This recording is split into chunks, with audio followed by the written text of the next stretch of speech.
ሰላም ውድ ቤተሰቦች እንደምን አላችሁ? ደህና ናችሁ ወይ? ሩታ ደግሞ ዛሬ እየቀወጠችው መታለች ማለት ነው። በቲክቶክ ለጥፈዋለች ማለት ነው። እኔ ነኝ ጀግና፣ እኔ ነኝ ጎበዝ እያልሽው እንደዚህ አይነት ጉብዝና አላየንም ማለት ነው። እንደዚህ አይነት ጉብዝና አላየንም ማለት ነው። ባሉን በአደባባይ የሚያዋርድ የሚል እኛ አናውቅም ማለት ነው። እኔ ጀግና ነኝ። ጀግንነት ማለት ባሉን አስከብሮ ራሱንም ባልሽን እኮ ለሰው የሰጠሽው ራስሽ ነሽ ማለት ነው። ከመጀመሪያው እንደዚህ ከምትሆኝ ከመጀመሪያው ባልሽን ሸከፍ አድርገሽ ብትይዥ ኑሮ ማንም ዙሮ አያይብሽም ነበር ማለት ነው።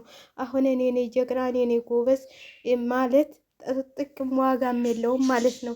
እኔ ነኝ ቆንጆ ማለትም ዋጋም የለውም ማለት ነው። ሌላ ቆንጆ ወሰደችው ማለት ነው። ስለዚህ አንቺ ቆንጆ ጎበዝ ብኮኝ ኑሮ ከመጀመሪያው ጀምሮ ባልሽን በስነ ስርዓት መያዝ ነበረብሽ ብዬ ነው የምለው። ሴት ልጅ ለባሏ እንዴትን መቀየር እንደምትችል እንኳን አብርሽን ቀርቶ ሌላም መቀየር ትችላለች ማለት ነው። ስለዚህ አሁን እኔ ነኝ ቆንጆ እኔ ነኝ ጀግና ማለት ጥቅም የለውም ማለት ነው። በእንግሊዘኛ ዘፈን እየከፈቱ መጨፈር እንደ እንትን ፋንቱን እያሳዩ መሄድ ጀግንነት አይደለም ማለት ነው። ደረቱን ገልብጦ መሄድ ጀግንነት አይደለም ማለት ነው። አለባበስሽን መጀመሪያ አስተካክለሽ አለባበስሽን አሳምረሽ ነይ ቶሎ ማለት ነው። እዚህ እንደው የኢትዮጵያ እንትሎች ይህንን የፈረንጅ ፊልም ታውና አላቆታችሁን ትመጣላችሁ። ስለዚህ እኔ ጀግንነሽን አደንቅሻለሁ ነበር፣ ግን አሁን አላደንቅሽም ማለት ነው። በግን ይያዝልኝ። ለምን አንቺ ጀግና ብትሆኝ ኑሮ ባልሽን መያዝ የምትሽው በራስሽ ብርሃት ነበረ። እንደዚህ ዙሪያ ጥምጥም ተምከያ አንዴ ፎቶ አንዴ ብራቁት ቪዲዮ ከማንሳት አንዴ ምን ተማለት አንዴ ከማስደብደብ አንዴ ምን ተማለት ራስሽ ባልሽም በስነ ስርዓት መያዝ ትቺ ነበር ብዬ ነው የማስበው ማለት ነው። አሁን ደግሞ እኔ ጎበዝ እኔ ጀግና ማለት ተገቢ ነው ብዬ አላስብም። እንግዲህ ኮመንታተሮችም እየነገሩሽ ነው እንዴት ባሏን የምታስደበድብ በኢትዮጵያ አንደኛ የዓለም ሴት ባሏን በአደባባይ የምታስደበድብ ባሏን በአደባባይ የምታሸማቀቅ ተብለሽ በዓለም አንደኛ ወጥተሻል ማለት ነው። ስለዚህ ጀግንነሽን አዎ ጀግና ነሽ፣ በዓለም አንደኛ ሴት ተብለሻል።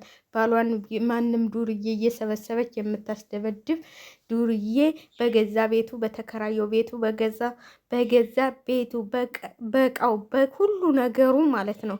አንቺ ማንንም ሶፋ ለሶፋ ሲዘል በገዛው ሶፋ በራሱ ሶፋ ማንኪያም አይቀል እናካፍልሃለን ማንኪያም አይቀል ክንትል ብሌ ሰንጥቄ ነው የምሰጥህ ስትይ ከየት ያመጣሽው ነው? አንቺ እሱ ነው የገዛው። ከየት ያመጣሽው? ከየት ያመጣሽው? እስካሁን እንደዛ ስታመሰግኝ የነበረው አሁን እንደዚህ ለማንም ስታዋርጁ በጣም ትገርሚያለሽ። በጣም የሚገርም ነገር ነው። ለማንኛውም ውድ ቤተሰቦች እኔ በጣም ስለገረመኝ ነው። ባልሽን በስነ ስርዓት መያዝ የነበረብሽ የራስሽ ነሽ። አሁን እንጣጥ አያዋጣም እልሻለሁ። እንጣጥ አያዋጣም። ስለዚህ ባልሽ እንደው ከእጅሽ አምልጦሻል። እንዲህ ላይ ኧረ ወንድሜ ቲክቶክ ላይ ገባ።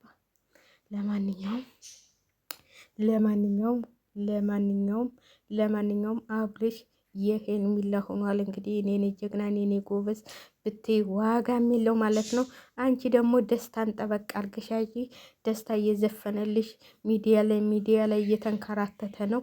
እየተንከራተተ ከአሜሪካ መጥቶ አንቺን እየጠበቀ ያው አሜሪካ ነው ይባላል። ቡታጅራ እሱ አንቺ ቡታጅራን አስጠላሽ አይደለ እንዴ? ያው አሜሪካ ተብሏል ማለት ነው ቡታጅራ። ለማንኛውም ሩታዬ እንግዲህ ቲክቶክን እየቀወጠችው ነው። ቤት እንትሎቿም አጃቢዎቿም ዘበኞቿም ቲክቶክን እየቀወጡት ነው። ዘበኞቿ ማለት ነው ዘበኞቿ አንድ ነገር ቢፈጠር ደዊ እንደው አንድ ጥፊ ቢያቀምሱሽ ተደፍተሽ ለምትቀሪ እንደዚህ እንደው ትዕግስተኛ ሆነው ነው እንደውም የአብርሽ ቤተሰቦች እንደዛ የታገሱሽ እንጂ እንዲህ ያኛው ጠምልሮ ነበር የሚጥልሽ። ግን ሁሉም ትዕግስተኛ ናቸው። ሁሉም እኔ እንደዚህ አይነት ትዕግስት ኢትዮጵያ ውስጥ አይቼም አላውቅም። እንደዚህ አይነት ትዕግስት ከአብርሽ ተማሩ። እኔ ትዕግስት አልለውም ይሄንን እንዴ ሲበዛም እኮ ምንድን ነበረ ማርም ሲበዛ ይመላል ይባላል ያገሬ ሰው። በዛ እኮ ያንተ ትዕግስትነት ደግሞ በዛ ማለት ነው። በዛ በዛ እንደው ዝም ብለህ ስትገፈተል ዝም እንዲህ አንጠልጥለህ እኮ ማስወጣት ትችላለህ። ናውጣ አለው እኮ ናውጣ፣ የቤቴ ናውጣ ናውጣ። እንዲህ ኧረ ድፍረት፣ ኧረ ድፍረት፣ ኧረ ድፍረት። እኔ ትዕግስታቸው ትዕግስት አይደለም። አሁን እንዲህ እየጠፈጠፈ ወንድሙ ቢያስወጣህ ምን ልትሆን ነው? እንደው እኔ እንጃ አላውቅም። ናም አለ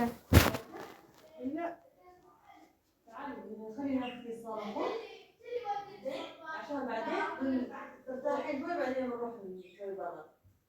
اوكي؟ نخلي حنان عادي طلعت